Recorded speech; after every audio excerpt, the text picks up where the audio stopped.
Yes, wow, the Battle of France, a very important battle. Tremendous outcome, yes. It's May 10th, 1940, and the invasion of France has begun. Hitler has devoured Poland and turns his head to France. This is World War II in the eyes of the beholder. I'm Matthias. So in previous episodes, we've been talking about Dunkirk, the Normandy invasions, Battle of Britain, which all have something and a major part to do with France. France is a key and crucial part of the taking of Europe to Germany. And this week, we will be talking about just that. So the Battle of France was the first battle with a major world power. This is what caught the attention of England, even though Belgium, Luxembourg, and the Netherlands, including France, were all attacked just in May of 1940. Along with Denmark and Norway in April of 1940, and Greece and Yugoslavia in April of 1941. Germany sent over 3.5 million troops, 5,500 aircraft, and 10 panzer divisions over the border, about 3 times the size of the attack force that invaded Poland. Partly because Hitler knows that even though France is fairly weak and uses mostly World War I technology, it's going to be a hard fight.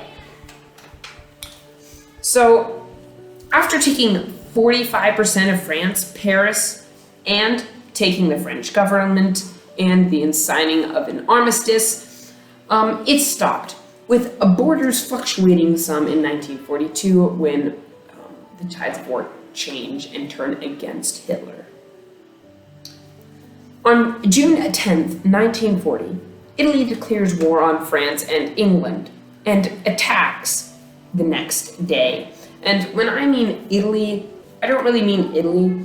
At this time, fascist leader Benito Mussolini took over the government of Italy and is now in control. The Italian people do not want this, and were actually allies along with Japan in World War I. So it's kind of a shock when Italy and Hitler both declare war on the US and England and France. So the Italians fought until the 25th of June, starting their attack on the 10th of June in the Battle of the Alps. So they sent over 300,000 troops across the border to fight against the 180,000 French troops in the area. The Italians fought until the 25th of June,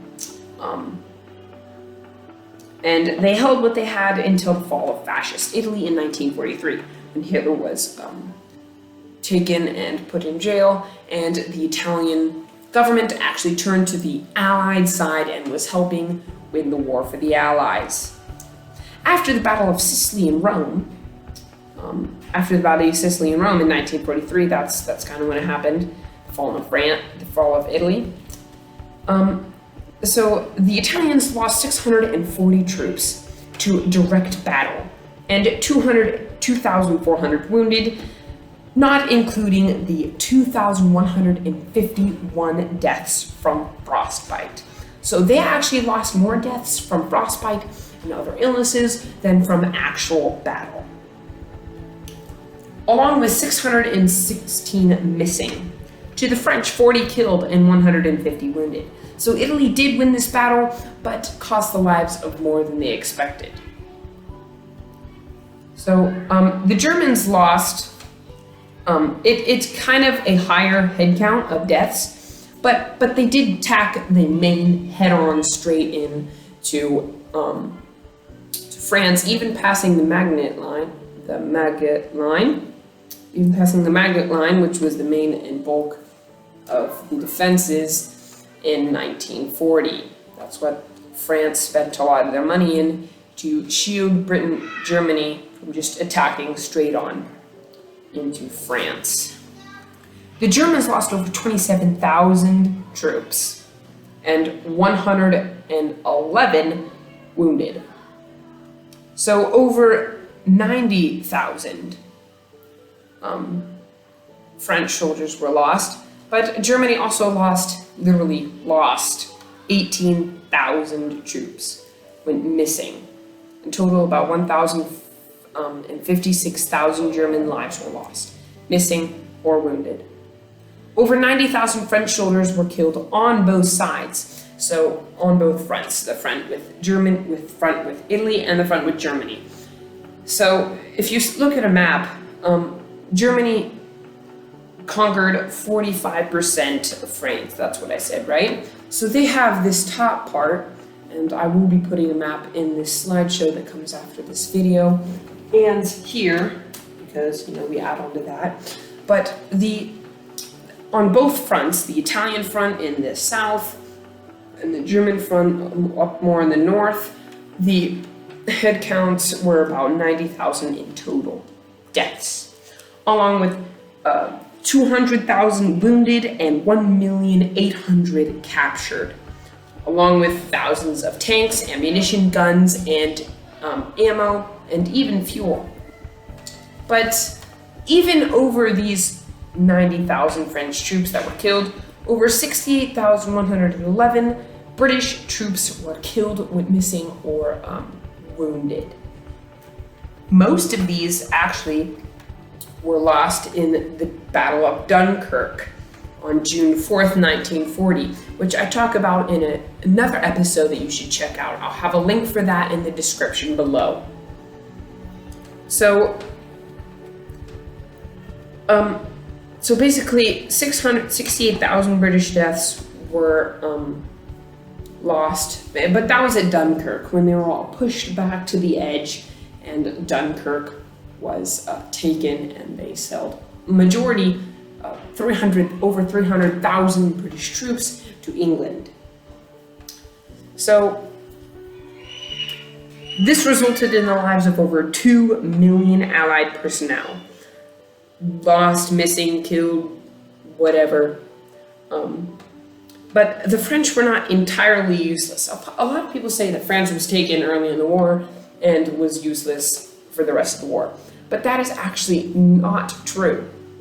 They provided very critical information for the Normandy invasions of 1944, taking sand samples, sending stuff about how strong and weak in what points Germany was, and shielded the British at Dunkirk in 1940, and blowing up supply trains and causing trouble in Germany in occupied territory.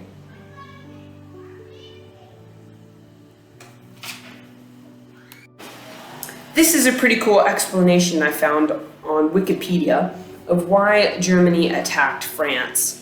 So Nazi Germany's overall plan was to invade the Low Countries, which would make the French and British troops leave their current positions, in Belgium. Then a second wave would navigate through the Andines forest and move around the Maginot Line at the weakest part of the Allied defenses.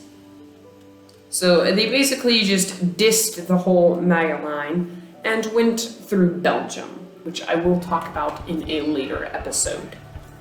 So just like in World War I, they totally denied the French line and went through Belgium. Poor Belgium, it's always in the middle of Germany and France and England.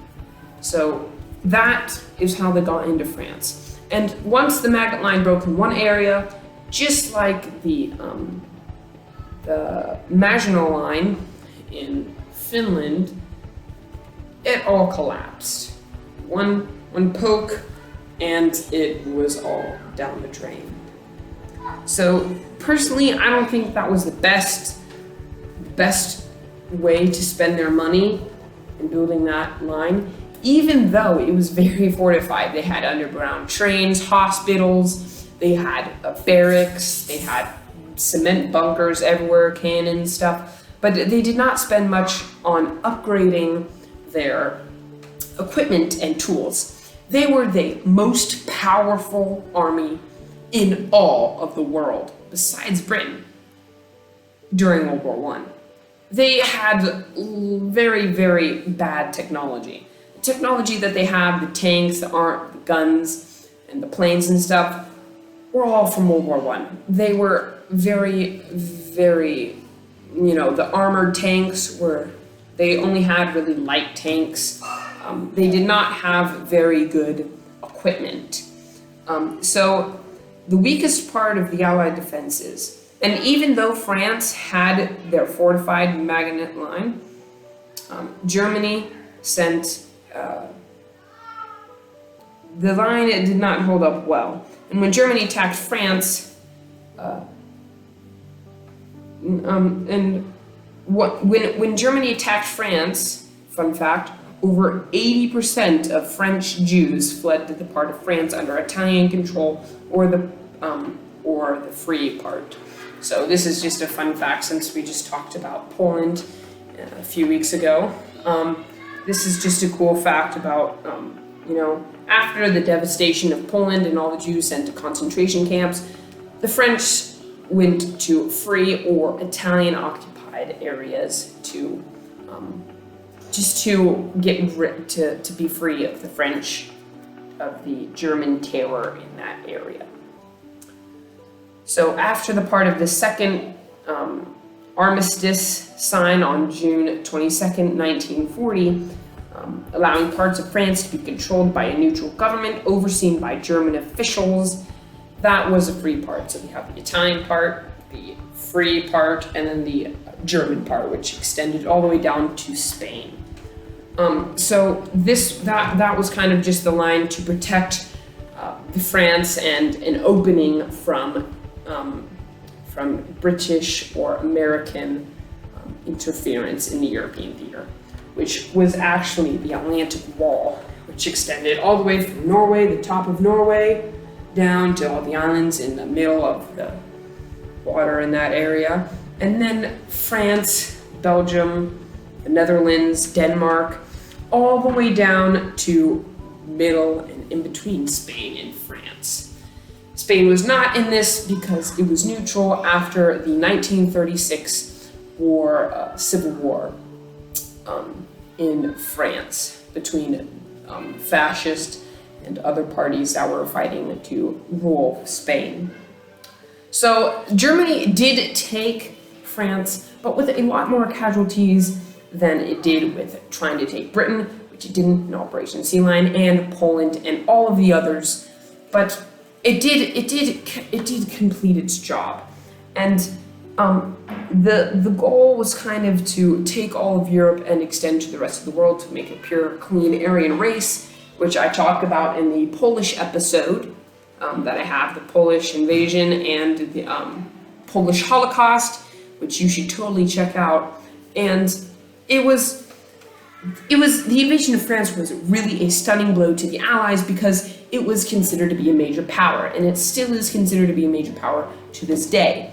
But after France was invaded and was taken in 1940, it was a huge blow because France had no one to help them, and Britain was being regularly bombed, which I talk about in the Battle of Britain, which I have, I did a video about that.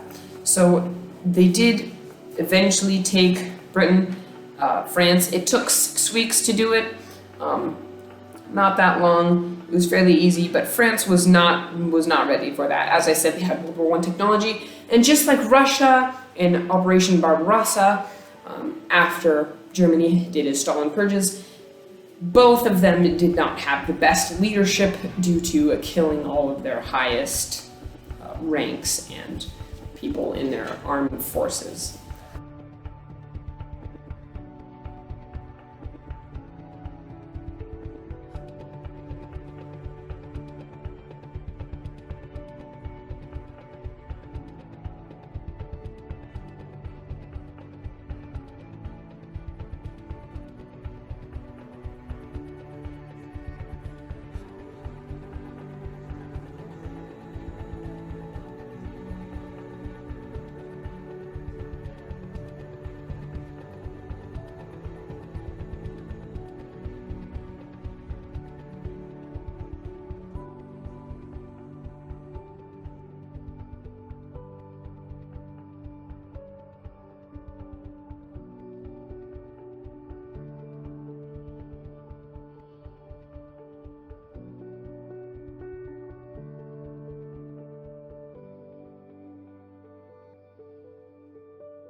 So that is pretty much it.